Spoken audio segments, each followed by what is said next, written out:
Hey, I didn't do my grounding meditation this morning or read from the Wheels of Life book. Skylar had a emergency vet appointment. Well, it wasn't an emergency, but they wanted to do some observations on her because I messed up on her meds. So they wanted to make sure the heartworm meds she didn't have a reaction to, because she's going in next week for her first injection, where she'll stay for most of the day. So anyway, I decided today we will read from The Fifth Sacred Thing. I think we're on chapter 4. Let's take a look-see. Looky-see. Yep, chapter 4. So if you haven't listened to the previous chapters, you might want to do that. It's definitely a saga. It kind of correlates. Well, it can correlate if you read it. It's easily with kind of what's going on in our world today, and it takes place in the Bay Area, which is kind of cool because that's where I grew up. Okay, chapter 4. Shit out of my face. Hair. There we go. It was strange, Bird thought, pushing his broom down the day's blank corridor. How the power had flooded through him at night ebbed by day, leaving him hollow. His reawakened intuition screamed inside him. Get out! Get out! They had left High John alone for the last 2 nights, but it was only a matter of time before they started in on him again. And Bird wasn't sure how much longer he could maintain his facade of mindlessness. More and more of his memory returned each day, still patchy, like those early explorers' maps with vast spaces left blank. But enough detail had returned that he knew who he was and where he had come from. What would the guards do if they recognized that he was conscious again? No, the 3 of them had to escape, and he would have to figure out how. Little John was too resigned. High John too battered, enclosed behind a wall of chronic pain. While he managed to drag himself up each day for work, afterward he collapsed into sleep. But Bird was a witch, with a witch's will to apply to the matter. He was determined to save High John. They had bonded so deeply, sharing pain, that abandoning him was unthinkable. And he was determined to save Little John, for only by giving him the solitary due a lover could Bird redeem this relationship for himself. And let me see, I read that, a little funky. And he was determined to save Little John, for only by giving him the solidarity due a lover could Bird redeem their relationship for himself. If they could escape, maybe they could reach the hills, where High John came from. If they could escape, maybe he could somehow get back to the home that daily became more clear in his memory. His mind raced around like a fly at a window pane. He had to get out, but he could not find a way. Use your magic, he could hear his grandmother say, but he only seemed to be able to find his magic in the night, stewing in a cauldron of pain. By day, his power seemed drained, the cord that connected him to the source severed. Maybe he'd been locked away from the earth and the free air too long.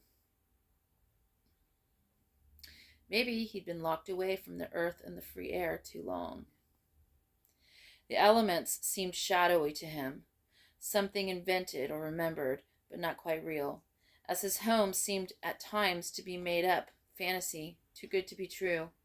He stood all day, a witch with a broom in his hand, but the bristles were made of orange plastic, and he didn't know how to fly.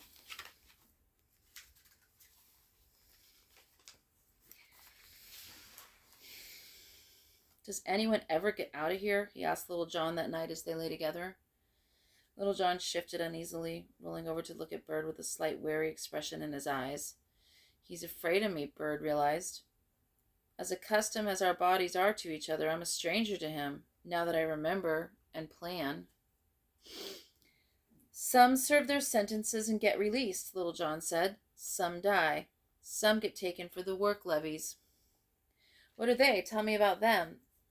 You don't want that, believe me. You're a hell of a lot safer here, even with Harris riding your ass. They're all the jobs no free man wants to do because they're too dangerous. Mostly savage, sometimes toxic cleanup. They keep you drugged all the time and guarded. Lots of accidents. Average survival time is about 3 months. How do you get pegged for them? Can you volunteer? Don't make me laugh. It's like everything else around here. You don't choose it. One day it just happens to you. Maybe it could happen to us. There might be more of a chance to escape anyway. Don't bet on it. He resorted at last to the simplest magic he could think of. He cast a spell. He lacked all materials but the most basic. A pubic hair of Little John's and one of his own, some of their mingled semen, and a hair from High John's head. He dipped the hairs in the sperm and rolled in them into a ball, which he secreted under his left thumbnail. He hid the charm all through breakfast and waited until he was left alone to sweep the corridor. Nobody noticed that his sweeping pattern took him in a clockwise circle, pausing at each of the 4 directions. Not that he knew where they were in this featureless space, but he made the best guess. He called in earth, air, fire, and water, his allies and his helpers, not as he could remember calling, with power running through him like phosphorescent fire, but simply with words and a heartfelt sense of need. He called the mother, the first aspect of the goddess every child knew, the caring one, whose second name was abundance. The full moon was her breast, her milk poured out as light on the earth to bring life and fertility to every growing thing. He prayed to see her again, to feel the light on his face, to feel the earth under his feet. He could hardly frame the prayer in words beyond the very simplest. Please help, Santa Luna, Madre Tierra, please, please, get me out of here.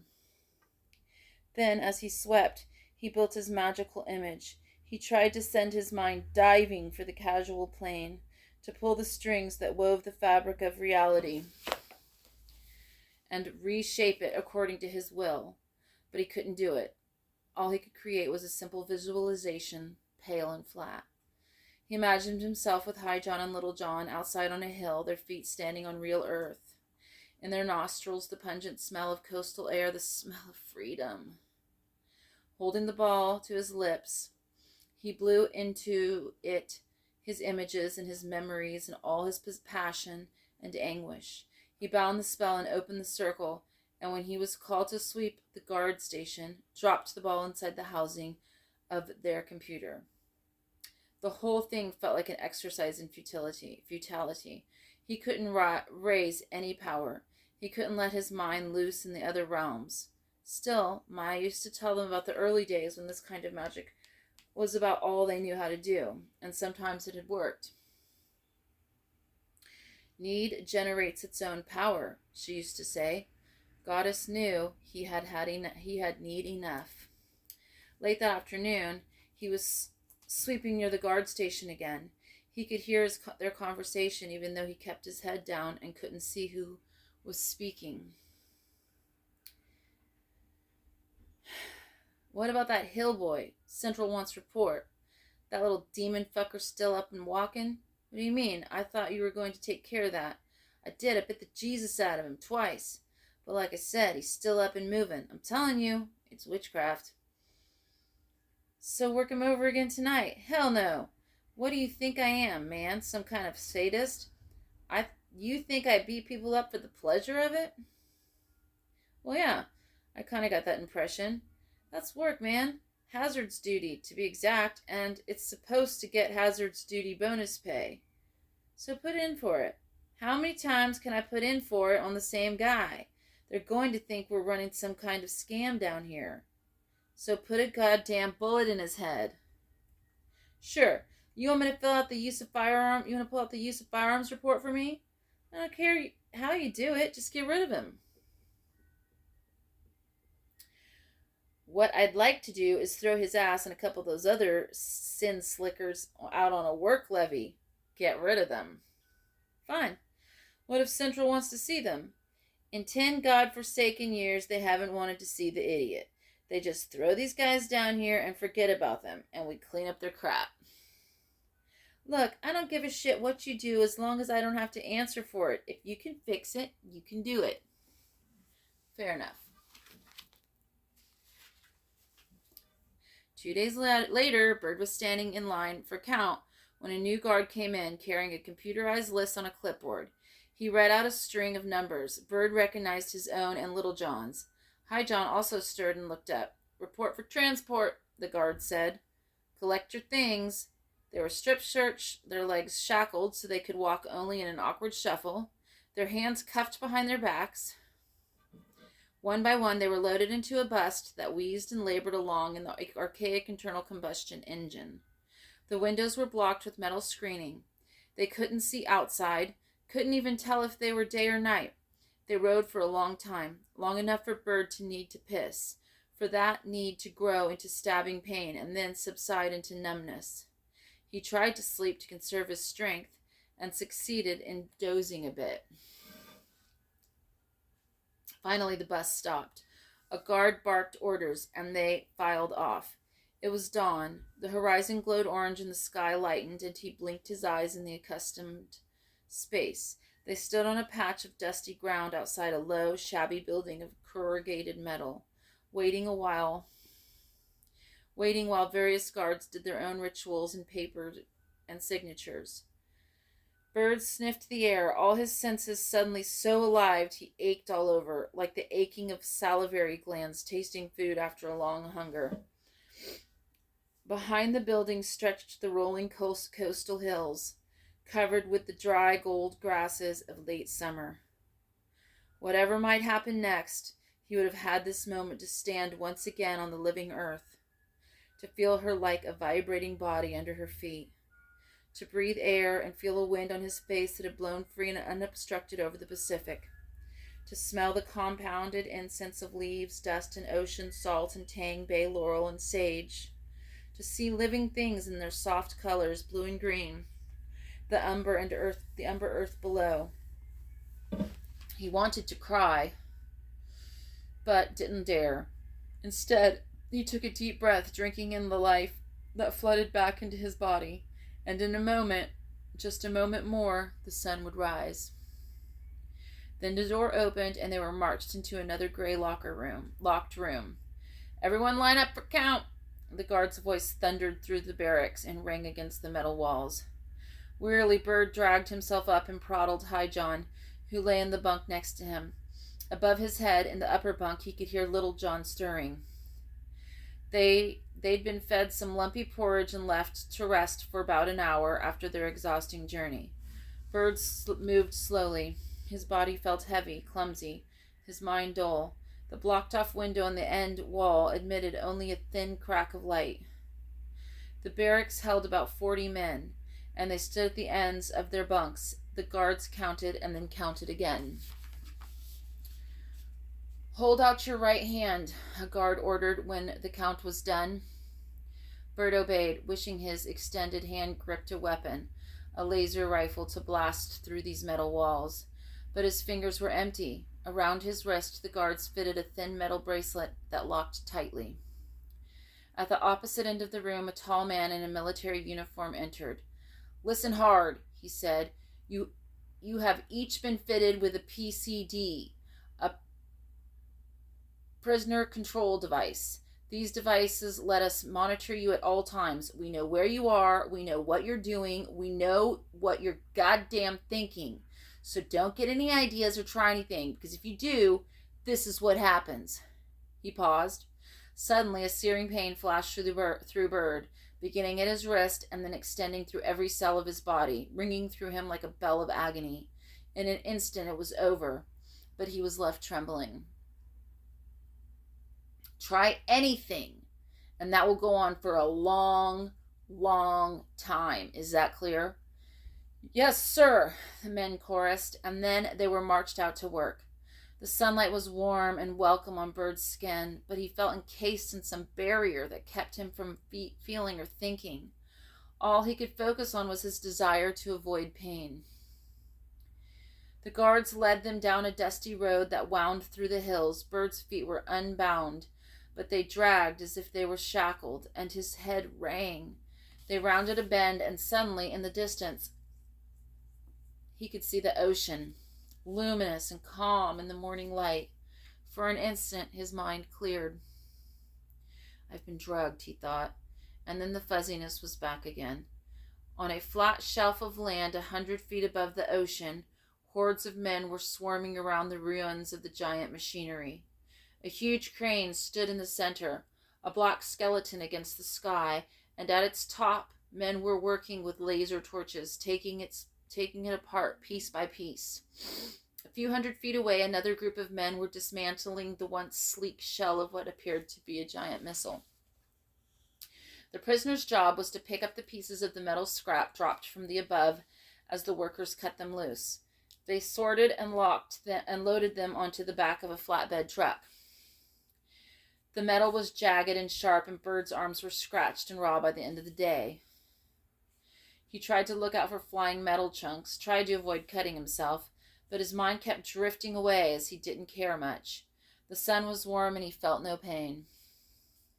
Days passed, and he sank deeper into numbness, as did the others. There were no fights in the barracks, no more arguments, no card games with decks improvised from scraps, no moans of passion in the night. After they returned to the barracks, they ate, slept, and woke to work again, made docile at last. Bird knew there was something he needed to remember, but it kept slipping away from him. Each time he first glimpsed the ocean, as they marched over the crest of the hill, something teased his mind, but he couldn't focus long enough to track it. Other memories came, evoked by the scent of the air, by a sound or a word, by random electrical patterns in his brain. He remembered coming down from the high place in the mountains where he had fasted for his vision quest, his hands on fire with melodies and rhythms that had snaked their way into his dreams. Madrone was naked beside a clear glacier-fed pool on a high meadow. He watched her slide under the blue water and emerge with the wetness on her red-brown skin, reflecting back the sky's blue, so that she seemed to glow, blue and silver and golden in her own newfound power. They came together, power reaching out to power on the soft green grasses of the high country, where the wild flowers of spring bloomed in August. Then she was gone, and his hands hurt dully through a haze. Something was important, but what? His brain was too foggy. He wanted to sleep, only someone was yelling behind him, and he pitched a hunk of metal he was carrying onto the back of a truck. It landed with a clang. Something in the sound reminded him of a barred door slamming home behind him, or of finality. Pain shot through him from his wrist, and he jerked awake. "Get to work, slime crawler!" shouted the guard behind him, and there was a new sheet of metal to grasp hold of and carry, cut from the side of some mammoth cylinder that might once have been a weapon, some guided missile of the old times, so that no one any longer knew how to guide. And who would guide him out of this place, guide him home, if he could only remember how to get there? It smelled like the ocean. He sort of remembered that. "Get hold of yourself, boy," he said out loud, but his self kept sliding away, leaving at most a phrase he would repeat over and over, like an incantation. "The ocean is the road home. The road home is the ocean. The ocean is the road home." The rhythm of his chant merged with his feet and the shouts and cries of the men, and soothed him. He was too tired to ask what his own words meant. He no longer believed in home. By the second week on the work levy, Bird began to wonder if they would indeed survive. The question seemed distant, almost unimportant. He dragged his heavy body over the hill each day to work in a stupor of heat and exhaustion, dropping things, narrowly missing cutting himself half a dozen times. The others were no better. High John had a new gash along his arm that wasn't healing well, but somehow Bird couldn't rouse any energy to heal it. Little John barely spoke. There was something Bird should do, but he couldn't think what. Maybe it didn't matter anyway. Bird was stooping to pick up a chunk of metal when suddenly he heard a knee, shuddering cry in the air above him. He looked up. A red-tailed hawk was circling, its wings still against the updraft that held it. As he watched, the hawk cried again. He wished he could circle with it, rising to see the hills, and the hawk cried again. I read that part. He wished he could circle with it, rising to see the hills and the valleys and the roads, all spread out under him, flying free. Ouch.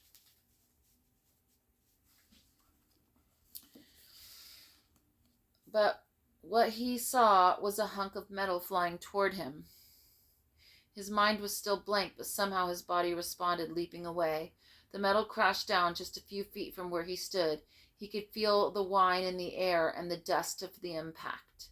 Fear rushed through him, a flood that for a moment cleansed his body of every other chemical. I'm alive, he thought. I almost died. I will die here if I don't break out of this.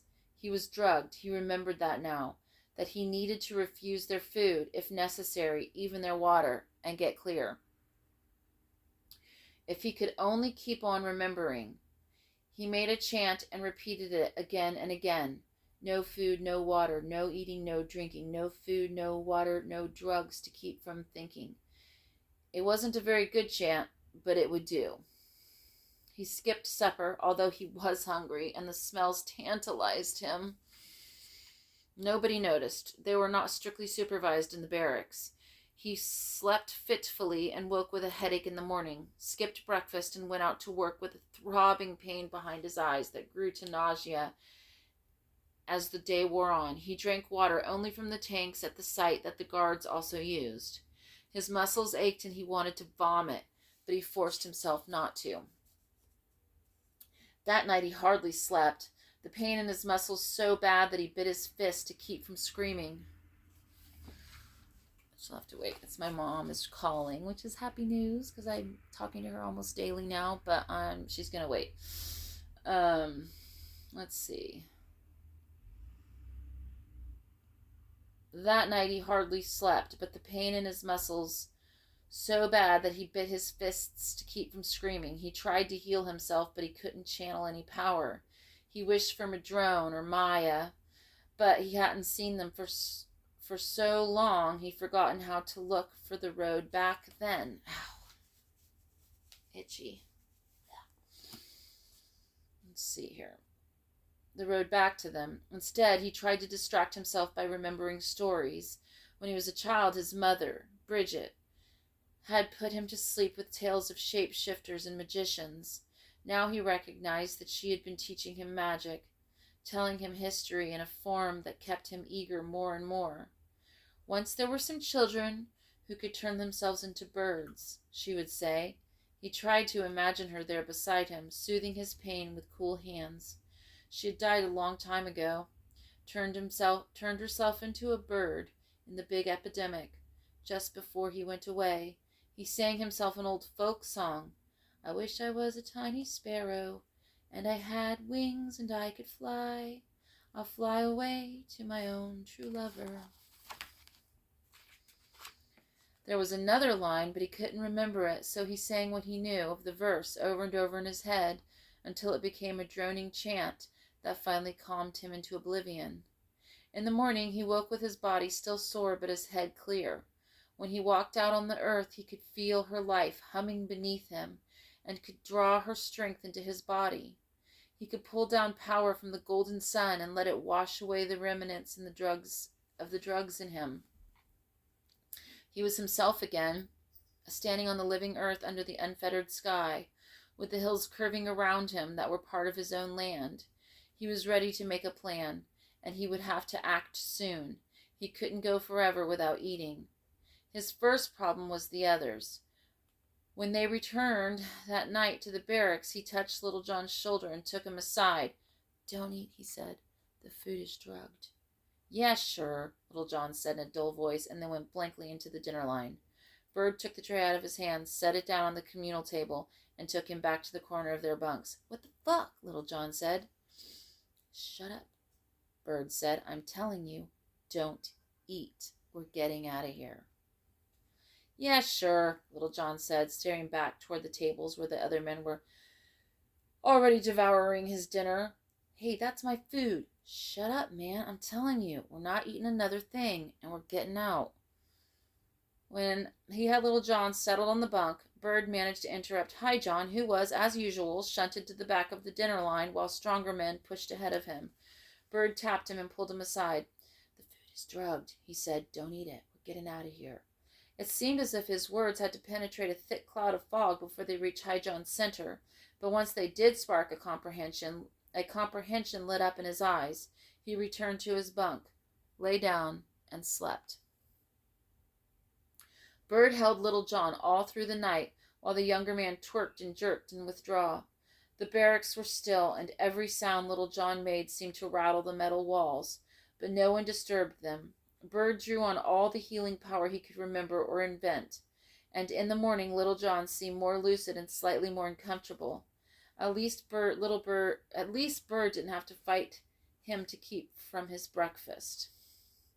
With Little John demanding all his attention, he didn't know how High John got through the night. In the morning, Bird could see that the lines of pain had deepened in High John's wizened forehead, but his eyes were clearer, and he winked a greeting as they hung back from the breakfast line. As they filed out to work, Bird observed the lay of the land. He felt sure that if they could just get into the hills, no one could catch them. There was a cover in the ravines and the stands of live oaks. Although it was the dry time of year, they wouldn't find water, and the land would feed them. The problem was the bracelets, the PCDs. They were electronic, and that was hopeful. Electronics were more susceptible to magic than physical locks and bars. The brain emits an electrical field. Back home, they had developed entire technologies based on that principle, like the intelligent crystals in their computers that were programmed purely by visualization. Techies would know what to do with the damn bracelets, but they trained for years and began with special talent. Bird himself had only the minor trainings given to every schoolchild, and he hadn't practiced those skills for a long time. Well, he could only try. Maya always said that magic was like riding a bicycle. Once you learned how you could never forget. Nevertheless, Bird thought, when you were out of shape, you were more prone to fall. He wished he could practice somehow, try making the lights flicker in the barracks, maybe, or mess with the computers, but he didn't dare do anything that might arouse suspicion. So far, no one had noticed that he and the others were refusing food, and he wanted to keep it that way.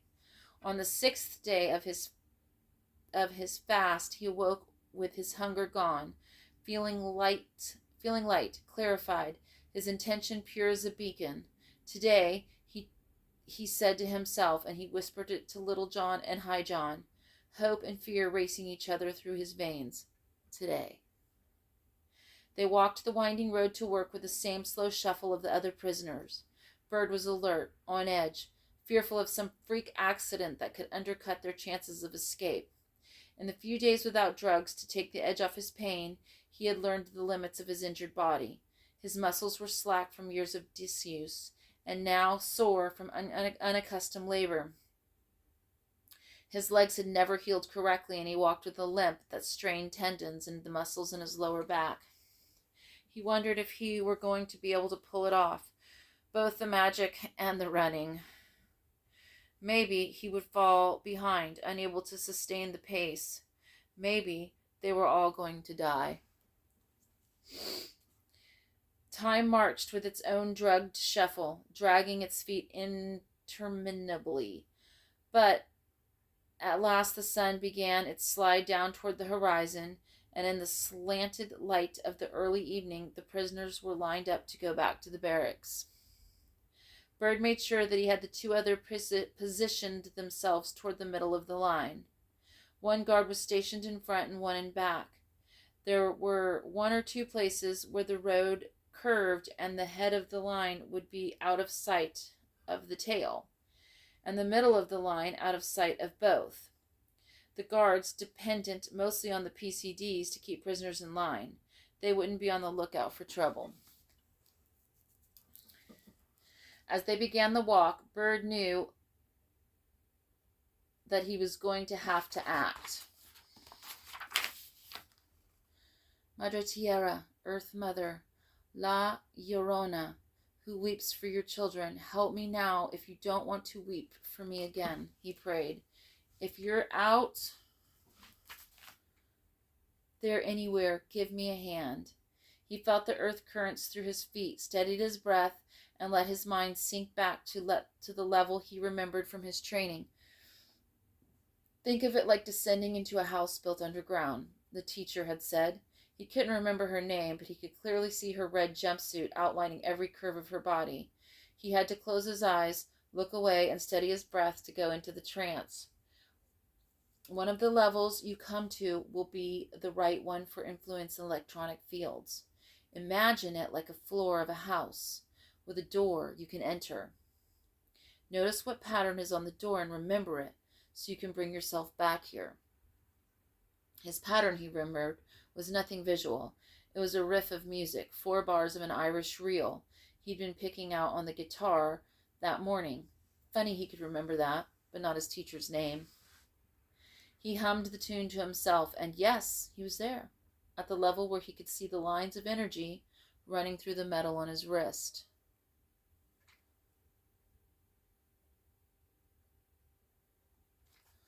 Oh, not right now, Mom.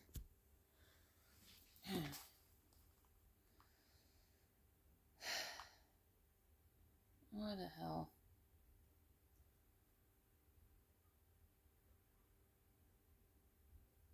Damn it. Here we go. Careful, twist them wrong and they would alert the guards. How to undo them without setting off the alarms. Breathe, he told himself. Ground. He sent his mind a little deeper until the energy lines took on colors, red and yellow and blue. He could see a red line like a thread that extended through the lines of men. So that was how it worked. When the connection was broken by somebody stepping out of line, the alarm sounded and the pain's simultation went off.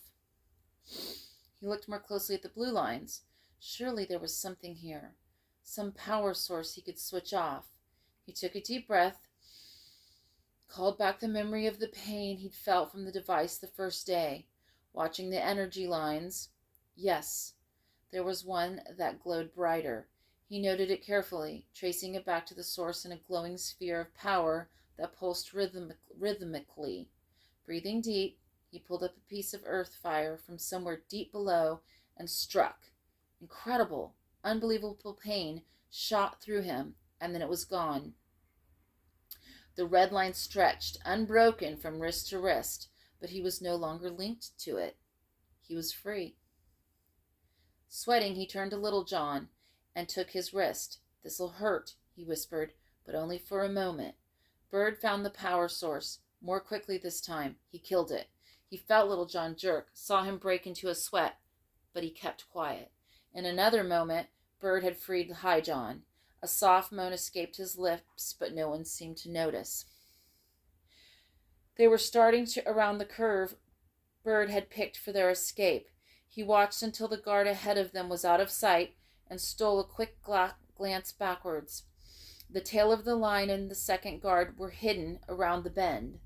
"Now," he whispered to the others. They scrambled up the side of the hill, heading for cover of the underbrush in the dry creek bed over the slope. Bird's heart was pounding, and the other two sounded noisy as hell behind him. They didn't have his old facility for running silently through the bush, and even Bird found himself crashing along on his bad leg, his body awkward and clumsy. Maybe the other prisoners would shout after them. Maybe they'd protect them. Maybe they were all too drugged to notice. Maybe the guards had seen them go. Maybe not. Maybe they'd die the next minute, bullets sliding through their brains or laser beams blasting holes in their hearts. Or maybe they had an hour or more of freedom until they were missed back at the barracks at Count. Now they were in the ravine, sheltered by brush and a clump of live oaks. Bird hit the ground, motioning to the others to follow him. Forcing himself to breathe quietly, he listened. Nothing. only their panting and his own pounding heart. "So far, so good," he said. "Let's go." Bird kept them to the cover of the creek bed as long as he could. The sun was failing rapidly, and he debated the wisdom of remaining hidden until the dark. Then they had open ground to cross if they were to make their way north, his direction home, if home still existed, if the home he remembered had ever existed anywhere outside of his mind. The creeks ran down to the ocean, mostly east to west. To go north, they'd have to climb over the ridges where the oaks grew more sparsely and only dry grass covered the crests. It would be safer after dark. But the need to make good use of time before their absence was noticed outweighed in his mind the dangers of being spotted. They pressed on. They crossed open ground as fast as they could, running in low crouch from tree to tree, always looking for cover that could shelter them. Bird's whole body ached, and he desperately wanted to rest, but he didn't dare. He had thought nobody could catch him once he got into the hills, but now he wasn't so sure. Maybe the guards would use electronic surveillance. Maybe they'd go after them with dogs. Maybe they'd come in at night with helicopters and infrared searchlights. Maybe. "Copter!" Hi-John called out. Bird could hear it, thrumming in the sky behind them. "Down! Keep your head down! Cover your bracelet with your body!" Bird dove into a patch of brush, lay on his right arm, and stared at the dirt, trying to surround himself with invisibility. The helicopter passed over them, turned, and swept by again. Hi-John was crouched at the base of the manzanita bush, not 3 feet away from Bird. He spoke in a rough whisper. "They're trying to pinpoint our location. Don't talk. They can hear the vibrations. Just whisper." "They can't see us, can they?" "They don't need to. Probably they can track the bracelets. Something in them they can fix on." "Shit." Bird closed his eyes and brought himself back down into his trance, fighting the adrenaline racing through his blood. He couldn't see anything emanating from the bracelets. Perhaps they worked in a different way. The guards might have a scanner keyed to some alloy in them. "Queen of Heaven, La Reina del Cielo, why don't you send down one of your famous freak winds right now?" But the sky remained clear. They had to get the bracelets off. But how? They had no knives. No cutting off their hands wasn't even an option. The bracelets had no visible locks that could be picked. Only 2 hairline cracks on the opposite side showed that they were not a single fused strand of metal. He could hear Little John rustling behind him. "Don't move," Hi-John whispered. A helicopter returned, lower this time, stirring in the air around them and scattering leaves and the wind from the blades. Bird's heart was pounding so hard he thought his whole body must be bouncing on the ground. "You've got to do something. Think." Breathing deep, he forced his mind into the calm necessary for trance. Down to the door, sing in your head the pattern, the key, open it, and enter. Look at the bracelets from that level. Yes, there was something, a ring, a loop of light. Break that, and yes, snap, something opened. "I can get the bracelets off," he hissed to Hi-John.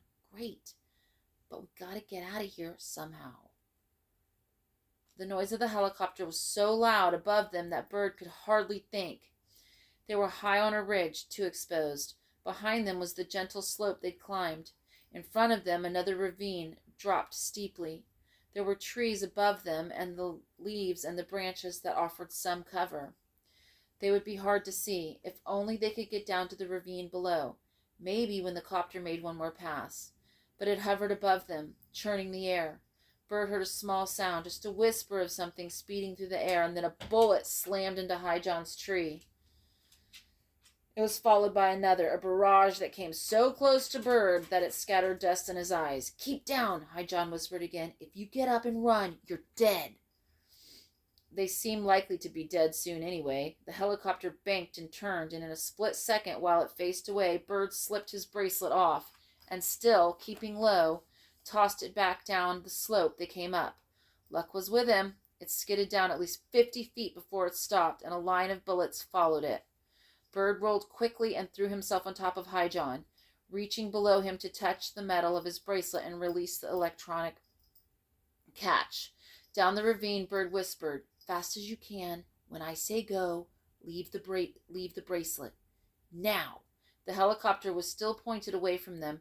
Bird grabbed High John's bracelet while he scrambled for the edge of the ridge. Give me your hand, Bird yelled to Little John, clutching at the younger man's wrist and reaching for the lock on his bracelet. Nothing happened. Shit! He was out of trance, too scared to concentrate, and now he could hear the copter coming back. They were both exposed without even the mass of their bodies to provide some shielding from the bracelets. Bullets whinnied and thudded up the slope, coming closer. Frantically, Bird hurled High John's bracelet away. Santa Madre, Madre Tierra. Let them follow it, please, please. Without waiting to see if his prayer was answered, he steadied his breathing, tried.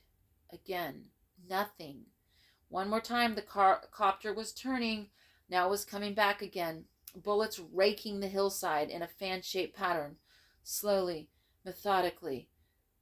Good, that gave them one more minute, one last chance. See the energy, feel for it, calm, now. And, yes, there it went. Gracias a la diosa. Over the edge, he whispered to Little John, on your belly till you get there. He left the third bracelet there in their hiding place and dragged himself over the ground, squirming like a worm across the few yards to the crest. Bullets were coming closer and closer. He rolled over the edge and slid down a nearly vertical drop, his hands scrambling at loose dirt in vain attempts to break his fall. He landed hard on the bottom and lay there, struggling for breath. The wind knocked out of him. Little John sprawled nearby. High John grabbed him and dragged him under the cover of an alder thicket. Bird forced himself to crawl, gasping to lie down beside them. He was scraped and bruised. Every bone in his body ached, but they were alive. You okay? He asked High John. High John grunted. Little John was bleeding from a cut on his forehead where he had scraped it coming down the hill. Bird ripped the tail off his shirt and bound it around the wound. It was too clean, but it would stanch the blood. Tenemos suerte, Bird asked. What? High John asked. Our luck is strong today. That damn near killed us all. Could have been worse, High John admitted. If they used lasers, the whole damn wood would be on fire. They could still hear shots ringing above them. How long before they figure out we're not up there? Bird asked. Not long enough. We should get out of here. High John said. You okay, Little John? Ready to travel? I'll be okay. Let's go. The sun was already low in the sky. High John took the lead, guiding them down the ravine, keeping them under cover. There was a little water in the steam bed, and they drank, filtering out the mud with their teeth. Maybe it's bad water, Bird thought, but we have to have it. They crawled through the thicket of brush, toyon and chamis, and beds of ruddy-leafed poison oak, keeping on until they rounded a bend of the stream and could make their way north up a side of a canyon, over another ridge. No more shots sounded behind them. The sun slid behind a crack in the hills and disappeared. Twilight deepened to darkness, giving them a sense of safety more psychological than real. They kept moving. A cold wind off the ocean was breathing down their necks, and walking kept them warm. Bird hoped they could walk all night and put some real distance between themselves and any pursuit. He was tired, and adrenaline had sharpened his hunger again. Tomorrow they'd find food, if they still lived. Now they must simply endure and push on. They kept on all night and through much of the next day. Bird's legs felt like stones, if stones could generate pain, and after a while he was no longer thinking or worrying or doing anything but concentrating on the labor of placing one foot in front of the other, of keeping breath wheezing in and out of exhausting lungs. Finally, in the heat of the afternoon, he let them rest. High John was gray with pain and exhaustion, and Little John's forehead was bleeding again. They had found very little water, but at least they came to a deep creek that still flowed strong, even in the height of the dry season. They knelt and drank. High John collapsed in the center of a clump of chamis. The feathery gray-green foliage offered a concealment, and Bird was tempted to join him. But he decided... Oh, right, sorry. I talked to Opal tonight. I was tripping on the time. Let's see, I don't talk to her till 7, though. But he decided to scout a little first. Where there was year-round water, there might well be settlements, still peopled or maybe abandoned, promising both food and danger. He'd go now, because once he gave into his weariness, he might not rise again. I'm going to go look for food, he said to Little John. You want to come or stay here with High John? Man, I don't want to ever move again. I'll stay here. About a mile upstream, Bird found an old apple orchard. The trees were overgrown and unpruned, and the ground covered with fallen apples that smelled of sweetness and decay. The air tasted of fermentation. He could get drunk on it. Light filtered through the trees, and the air was hazy with dust, and the bees hummed as they gathered around the fallen fruit. He sensed magic in the place. Someone had done ritual here, made offerings to the spirit. He was sure of it. For the first time in a long time he could remember, he felt safe. He sat down with his back against a gnarled old tree. Suddenly tears were welling up and spilling from his eyes. He hadn't been able to cry before. The demands of survival had been too pressing. Now he looked down at his hands and wept for the suppleness that was gone, and the years he'd lost, and for the sheer raw ugliness that had been imposed on the beauty of the world. He cried for his lost voice that hadn't sung a song or laughed at a joke in a decade. And he cried because he could hardly believe that they had really escaped and he was headed home at last. Hunger and exhaustion had emptied him. The humming of the bees was loud in his ear, taking him somewhere as if he stumbled into that sacred orchard of the shining isles where the living and the dead walked together. Then the gates of the worlds opened and the dead came walking. Clay, Sora, and Tom. Not as in a vision, but with the sound of leaves crackling under their feet and the scent in the air that was a blossom and sage and rot all at once. They came toward him, his beloved dead, arms outreached and eyes shining, and behind them walked Rio, Maya's partner, almost but not quite, his own grandfather, who'd been alive when Bird left home. Bird reached for them, opening his mouth and taking in breaths to speak, to ask them what had happened and why they had abandoned him. But they were gone. Above his head circled 3 black cormorants and 1 old crow. He looked down. At his feet were 4 black feathers. He looked up at the brow of the hill and saw a small herd of deer watching him with tender animal eyes.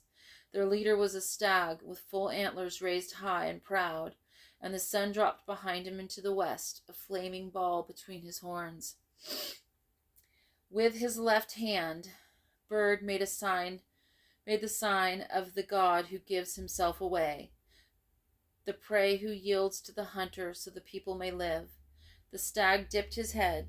A sense of strength and compassion flooded through Bird, and under it all was something else, a quiet sense of expectation.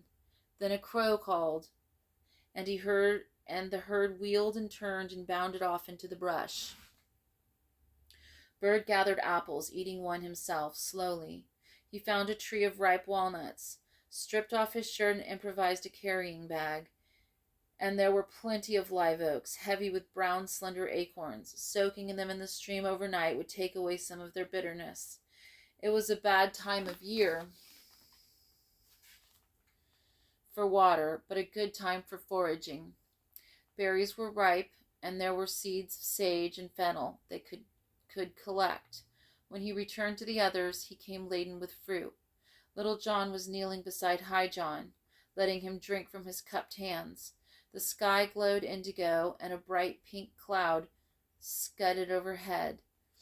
The scene reminded Bird for a moment of one of the holy pictures of the sisters kept in the living room back at home.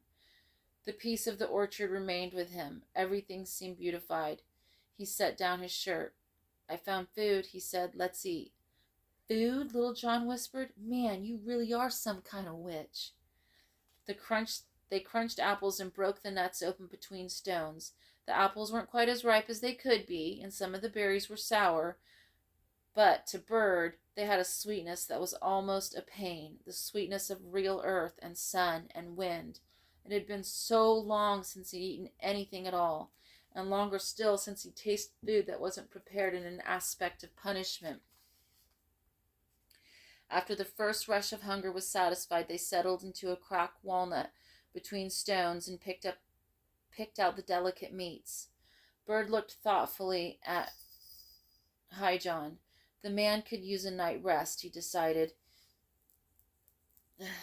He'd never completely recovered from the beatings he'd received, and now his mouth was set in lines of pain. While he didn't complain, it was obvious that any movement hurt him.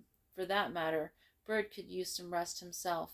He closed his eyes for a moment, asking the still deep place inside him for guidance. I think we're safe here tonight, he said. I say we don't try to push on. What do you think? John laughed. If you expect me to say we should move, forget it. I'm not sure I could do that if I wanted to. Let me rest just a bit, and I'll work on you, Bird said. What do you think, Little John? Push on to where? I'm sorry, Bird said.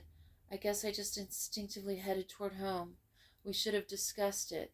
And where's your home? John asked. It's north of San Francisco. And don't, for God's sake, tell me to call it St. Francis or Frankie's Place or any of that bullshit. Although some of us have taken to calling it Hibera Buena since the uprising. John looked at him thoughtfully. And just what kind of place is this? It's a city, Bird said.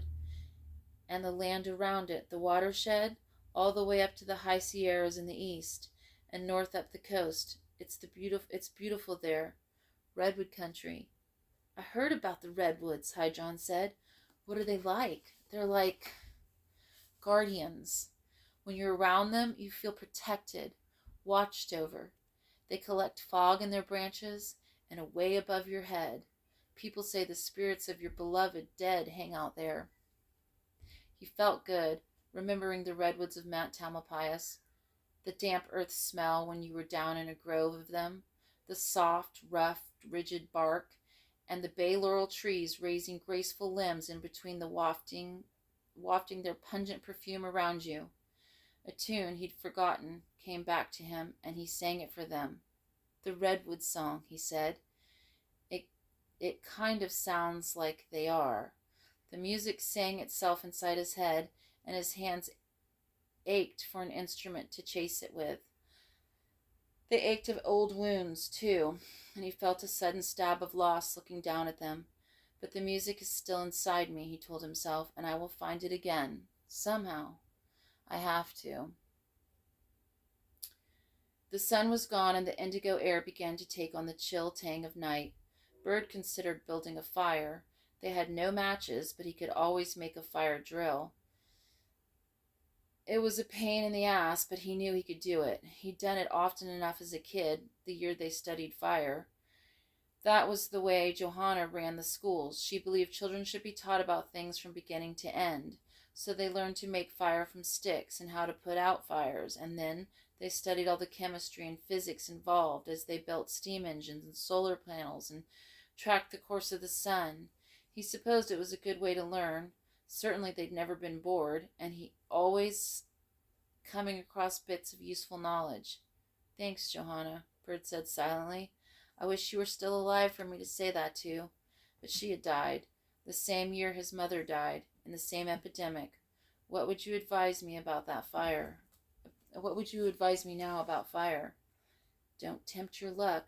Maybe the voice was Johanna's ghost, maybe just his own sense of caution. But he had to agree that a fire seemed unwise.